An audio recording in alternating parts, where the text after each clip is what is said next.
नमस्कार, मैं पूजा बुद्धि राजा एक बार फिर से आपके अपने चैनल स्पिरिचुअल सर्च में आपका बहुत बहुत स्वागत करती हूँ।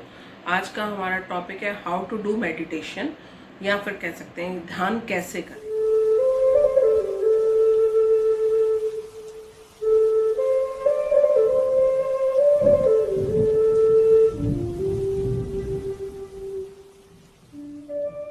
जैसे कि पिछले मेरे अपने जितने भी वीडियोस देखे हैं उसमें मैंने आपको 7 चक्रास मेडिटेशंस के बारे में बताया है। तो मेरे कई व्यूअर्स जो हैं, क्लाइंट्स हैं, उनका मेरे पास मैसेज आए हैं कि हम मेडिटेशन करना तो चाहते हैं मगर मेडिटेशन करें कैसे, ध्यान कैसे लगाएं। हम ध्यान पे बैठते हैं तो हमारा मन विचलित हो जाता है। कुछ बहुत सारे लोगों की क्वेश्चनिंग है, आज मैं उसी का आंसर देने आपके लिए आपके सामने आई हूँ। बेसिकली ध्यान है क्या? सबसे पहले तो ये जानिए मेडिटेशन है क्या। अब कई लोग अपनी आंखें बंद करके अपने विचारों पे काबू करते हैं। विचारों पे काबू नहीं करना है, विचारों को आने दीजिए। नकारात्मक सकारात्मक जो भी विचार आते हैं, जिस प्रकार आजकल के टाइम में जैसे हमें बोल दिया गया है कि लॉकडाउन में आपको बैठना है घर के अंदर, तो हमें वो बर्डन लग रहा है। और अगर यही हम रेगुलर अपनी लाइफ में देखें तो कई बार हम 15-15 दिन भी घर से बाहर नहीं निकलते, तो हमें वो बिल्कुल भी बोझ नहीं लगता। तो इसी तरीके से मेडिटेशन को भी हमने अपने ऊपर एक बोझ की तरह नहीं, हमने फ्रीली बैठ के अपने विचारों को आते जाते रहने देना है। और धीरे धीरे करके ये विचार खुद ब खुद जैसे जैसे हमारा रोज रोजान बढ़ेगा मेडिटेशन का, अपने आप ही जाते जाएंगे और हमारे अंदर पॉजिटिव एनर्जी जो है वो सेव होती जाएगी। मेडिटेशन एक ऐसी स्टेज है जिससे कि हम अपने रोज की भौतिक सुखों से हटकर जो हमारा आंतरिक सुख है, जो हमारे अंदर का सुख है, हम उसको लेना चालू करते हैं। हम उसमें अपनी खुशियाँ ढूंढते हैं, हमारा कंसंट्रेशन पावर बढ़ता है, हमारी कैपेबिलिटीज बढ़ जाती हैं, हमारे सोचने की समझने की शक्ति बढ़ जाती है। मेडिटेशन बेसिकली हमारे दिमाग को स्थिर रखना, मन को शांत रखना, हमारे शरीर के सभी जितनी भी एनर्जी लेवल है उनको बैलेंस में रखना मेडिटेशन करने का मेन जो कारण है वो यही है। और मेडिटेशन का मतलब भी यही है। यही कह सकते हैं मेडिटेशन के बारे में कि हम खुशियां ढूंढना छोड़कर खुश रहना सीख जाते हैं। बेसिकली मेडिटेशन यही है। अब हम ये जानते हैं कि मेडिटेशन में बैठना कैसे है, हाउ टू सिट। तो बैठने के लिए आप अपनी कंफर्टेबल पोजीशन पे बिल्कुल बैठिए। आपको कोई ऐसा नहीं है कि आपको नीचे ही बैठना है, आपको जो है चेयर पे नहीं बैठ सकते, आप सोफा पे नहीं बैठ सकते, आप बेड पे नहीं बैठ सकते। आप जिस पोजीशन में कंफर्टेबल है आप उसमें बैठिए। और मेन जो उसमें जो आपको ध्यान रखना है वो ये देखना है कि आपके पीछे की बैक बोन, रीढ़ की हड्डी बिल्कुल सीधी होनी चाहिए, ताकि जो भी पॉजिटिव एनर्जी, जो भी हमारे अंदर जो भी प्राण शक्ति आ रही है वो सीधे सीधे हमारे सातों चक्र में सीधे अलाइनमेंट से प्रवेश करे, कहीं भी उसमें कोई ब्लॉकेज ना हो। अब आप ये सोचेंगे कि अब इसमें जो है अब बैठना कितनी देर है। कई लोगों का ये विचार होता है मेडिटेशन में बैठें कितनी देर। देखिए, पहले जब हम स्टार्ट करते हैं तो हम 5 मिनट भी बैठ सकते हैं, हम 7 मिनट बैठ सकते हैं, कई लोग 1 मिनट भी नहीं बैठ पाते हैं। तो स्टार्टिंग तो करेंगे तो कहीं ना कहीं से तो हमें स्टार्ट करना है। तो आप 5 मिनट से स्टार्ट करिए। 5 मिनट से स्टार्ट करते हुए आप 21 मिनट जो है, जो मिनिमम टाइम है, वो 21 मिनट तक आप बैठिए।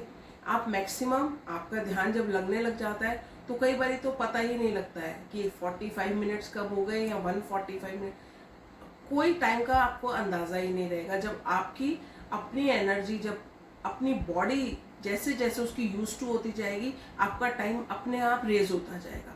इसीलिए इस बात की टेंशन मत करिए कि मैं जो है सिर्फ 5 मिनट बैठ पाता हूँ, मैं सिर्फ 10 मिनट बैठ पाता हूँ, या मैं सिर्फ जो है 2 मिनट बैठ पाता हूँ। आज से शुरू तो करिए, चाहे 2 मिनट से ही शुरू करिए। अब हम मेडिटेशन के लिए पूछो कि टाइम कौन सा अच्छा है, किस टाइम पे हमें बैठना चाहिए। अब जैसे हम अपनी स्पिरिचुअल लाइन में जाते हैं तो हम जो है सवेरे 3:40 3:50 से लेके हम लोग 4:30 5 बजे तक का मेडिटेशन का टाइम हम लोग अपने लिए रखते हैं, जिसमें कि पॉजिटिव एनर्जी फुल तेजी से आती है। अगर आप उस टाइम पे करेंगे, अगर आपकी नींद खुद ब खुद अगर उस टाइम पे खुलती है, तो मैं तो ये कहूँगी कि वो टाइम आपके लिए सबसे प्रीशियस है। आपको ऊपर से जो है एनर्जी जो है आपको बोल रही है कि आप बैठिए, आपको कुछ वो देने वाली है, दोनों हाथ खोल के आपको कुछ देने वाली है वो। ये तो सिंपल हो गया। अदरवाइज आप जो भी टाइम आपके लिए कंफर्टेबल हो आप उसमें बैठिए, ठीक है। नहीं धीरे धीरे आपका, आप देखिएगा खुद ही ऐसा रूटीन बन जाएगा कि आप खुद ही घूम फिर के वही अर्ली मॉर्निंग पे आ जाएंगे। आप किसी भी टाइम मेडिटेशन का अपने लिए टाइम रख सकते हैं जो आपको सुटेबल करता है। मगर हाँ, मैं इतना ज़रूर कहूँगी कि मेडिटेशन को अपनी लाइफ का एक पार्ट बना लीजिए। जैसे कि हम नहाना ज़रूरी है, हमारे लिए ब्रश करना ज़रूरी है, इसी तरीके से अपनी डेली लाइफ का पार्ट बना लीजिए। चाहे आप रोज़ 2 मिनट बैठिए, चाहे 5 मिनट बैठिए, चाहे 20 मिनट बैठिए, इसमें कोई बात नहीं है। आपको जैसा सूट करता है वैसे बैठिए, मगर डेली का लाइफ का, और आप धीरे धीरे देखेंगे कि आपकी लाइफ का ऐसा अटूट हिस्सा बन जाएगा कि जैसे आप अगर ब्रश नहीं करते तो आपको लगता है कि आज दिन में कुछ छूट गया, इसी तरीके से अगर आप मेडिटेशन नहीं करेंगे तो आपको तब भी ये लगेगा कि नहीं, कुछ छूट गया हमारा। अब मेडिटेशन कितने तरह की होती है, कौन कौन सी मेडिटेशन होती है? गाइडेड मेडिटेशन आप लोग बहुत अच्छे से जानते हैं, ठीक है।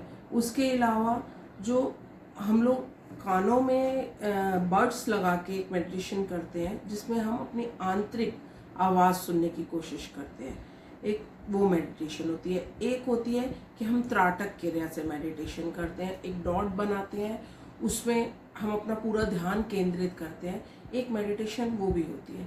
एक मेडिटेशन होती है कैंडल मेडिटेशन, जिसमें हम कैंडल की लौ के ऊपर ध्यान लगाते हैं। इस तरीके से हम स्टेप बाय स्टेप अपनी मेडिटेशन को एक नया रूप दे सकते हैं। हम अलग अलग तरीके की मेडिटेशन करके भी अपने आप की, अपनी जो है बुद्धि को और तेज और साफ, अपना निर्मल मन कर सकते हैं, इस तरीके की मेडिटेशन को स्टेप बाय स्टेप करके। जब हम मेडिटेशन स्टार्ट करते हैं तो हमें कोशिश करनी चाहिए कि हम गाइडेड मेडिटेशन से स्टार्ट करें, ताकि हमारा ध्यान जब किसी की आवाज़ में होता है तो हमारा ध्यान और किसी आवाज़ की तरफ नहीं जाता है। तो स्टार्टिंग जो हमें करनी चाहिए वो गाइडेड मेडिटेशन से करनी चाहिए। और मेडिटेशन करते वक्त हमें 10 से लेके और 0 तक की काउंटिंग, एक लंबी सांस लेके, एक सांस ली आपने, गहरी लंबी सांस लेंगे और फिर उसको धीरे धीरे छोड़ेंगे 10, फिर हम एक गहरी लंबी सांस लेंगे, फिर उसको छोड़ेंगे 9।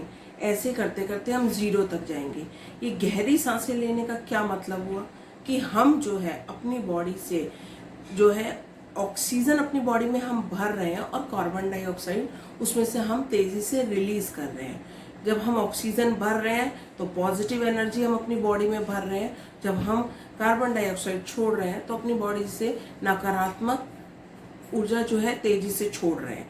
फिर धीरे धीरे हमें सिर्फ और सिर्फ अपनी सांसों पे ध्यान केंद्रित करना है। धीरे धीरे सांसें हमें धीरे करनी है, शुरू में तेज, फिर धीरे, फिर तेज, फिर धीरे। इस तरीके से जो है हमें अपनी सांसों पे ध्यान, जैसे जैसे हमारी सांसों पे हमारा ध्यान जाएगा, हमारी मेडिटेशन, हमारे अंदर जो है बाकी सब आवाज़ें बंद होके हमारे आंतरिक आवाज़ें हमें सुनाई देने लग जाती हैं। मेडिटेशन से बेनिफिट क्या होते हैं? Physical, spiritual and mental level पे हमारा स्ट्रेस दूर हो जाता है जब हम करते हैं, हमारा डिप्रेशन दूर हो जाता है, हमारे ब्लड प्रेशर की जो प्रॉब्लम्स हैं वो ठीक हो जाती हैं, हम बीमारियों से, इवन कैंसर जैसी बीमारी से भी जो है हमें राहत मिल जाती है, उसके पेन से हमें राहत मिल जाती है।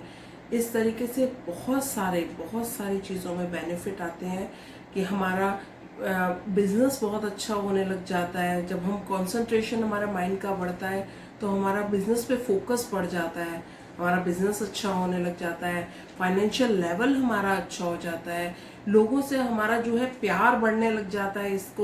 इससे जो हम जो है लोगों में पॉजिटिविटी देखने लग जाते हैं। इस तरह की बहुत सारे बेनिफिट, मैं तो ये कहूँगी कि इतने बेनिफिट हैं जो मैं आपको काउंट भी नहीं करा सकती। अगर आप डेली यूज़ में अगर आप मेडिटेशन को ले लेते हो, और जब आप हाई लेवल पे जब आप मेडिटेशन करने लग जाते हो तो आप हर 1 घंटे या 2 घंटे बाद जब आप ऑफिस के स्ट्रेस से घिर जाते हो, तो आप 1 मिनट के लिए भी जब आप मेडिटेशन करते हो, अपनी आंखें बंद करते हो और मेडिटेशन करते हो, तो आपको वो 1 मिनट जो है आपकी उसका मेडिटेशन का, वो आपको आने वाले 2 घंटे के लिए आपको जो है एनर्जी से भर देता है। मतलब इतना बेनिफिट है मेडिटेशन रेगुलर करने में। तो देखिए, आपको करना चाहिए। मैं तो यही कहूँगी, मैं भी करती हूँ, आप भी करिए। जब हम रेगुलर मेडिटेशन करने लग जाते हैं तो हमारे सातों चक्रास बैलेंस में हो जाते हैं, जिससे कि हम स्पिरिचुअल, मेंटल और फिजिकल लेवल पे स्ट्रांग होते चले जाते हैं। अगर मेडिटेशन, अगर आप रेकी सीख लेंगे तो उसमें जो है आपका एनर्जी का फ्लो अलग होगा, आपके चक्रास पहले से ही बैलेंस में हो जाएंगे। तो इस तरीके से रेकी के साथ अगर आप इसको ज्वाइन कर लेंगे तो और भी बढ़िया है। मैं तो कहती हूँ जिसने सीखी है बहुत अच्छी बात है, और जिसने नहीं सीखी वो कोशिश करिए कि वो रेकी का एटलीस्ट अपने लिए जो है फर्स्ट लेवल का कोर्स तो वो कर ही सकते हैं, और वो बहुत ईजी है। विद इन 2 days वो जो है कोर्स आपका कंप्लीट हो जाता है। उसमें कोई इतना बड़ा इशू नहीं है, वो हर एक को टाइम दे सकता है उस चीज़ को। मेडिटेशन करते हुए हमें क्या क्या एक्सपीरियंस होते हैं। कईयों को वाइट लाइट्स दिखती हैं, कईयों को जो है ठंडी हवा का झोंका महसूस होता है, कईयों को गर्मी लगने लग जाती है, कईयों की कोई बॉडी का पार्ट सुन हो जाता है, कईयों का एक पर्टिकुलर कोई बॉडी का पार्ट हिलने लग जाता है। तो उन सब चीज़ों को नज़रअंदाज करते हुए उसका सिर्फ एक ही मतलब है कि एनर्जी जो है आपकी बॉडी में आ रही है, जहाँ जहाँ आपके ब्लॉकेज हैं उनको भी खोल रही है, आपको नए नए एक्सपीरियंस दे रही है। तो उसको आप इंजॉय कीजिए, उनकी तरफ ज़्यादा ध्यान ना देते हुए अपनी मेडिटेशन पे कंसंट्रेशन दिखाइए। अब आपको ये बता दूं कि हमारे मेडिटेशन की हायर, जब हम हायर उसमें चले जाते हैं अपने मेडिटेशन में, तो हमें लास्ट जो है ओम का साउंड सुनाई देता है। अंदर जो है हमारे ओम का साउंड भर जाता है। हम जब भी मेडिटेशन करेंगे फिर हमें ओम की ध्वनि सुनाई देगी, सारी सृष्टि की ध्वनि है। तो इसीलिए ओम की ध्वनि जब सुनाई देने लग जाए तो समझ लीजिए कि आपका मेडिटेशन हायर लेवल पे पहुंच गया है, आप शांति से भर गए हैं।